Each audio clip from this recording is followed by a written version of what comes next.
Hi, I'm Devin Shute, and welcome to the last Money Minute of 2022. And what a year it has been.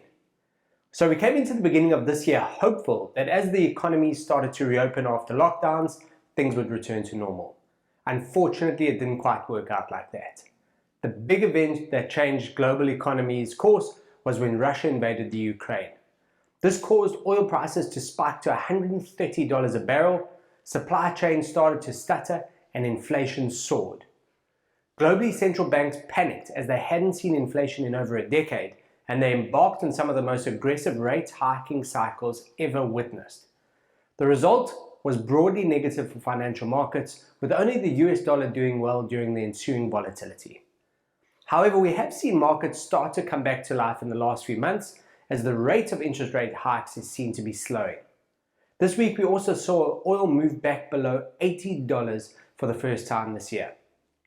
But regular listeners of the Money Minute will know it has really been a trying year for investors. Globally, the average 60-40 balanced portfolio, which is made up of shares and bonds, had its worst year in almost 100 years. The US markets are also remaining deeply negative for 2022. However, South African assets actually performed much better this year, with the TRG Balance Fund as an example, up around 3% so far this year. Looking forward, the slowing and ultimately pausing of interest rates will happen in 2023, and we could even get some rate cuts at the end of next year. Now, this could bode well for risk assets, but the recovery will likely not be even, so investors need to try to be correctly positioned and continue to manage potential risks. This is done through quality, well-diversified investment solutions.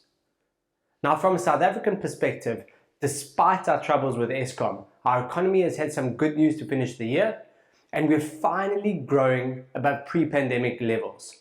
The rate of growth for the third quarter of 2022 was released by Stats SA and surprised even the most optimistic economists and showed that South African households and businesses are focused on moving forward despite the difficult environment they find themselves in. So on behalf of the TRG team, I would like to thank you all for your support. We value the privilege of being a trusted partner to you and your families as we navigate the times ahead. Thanks as always for watching, and have a good holiday.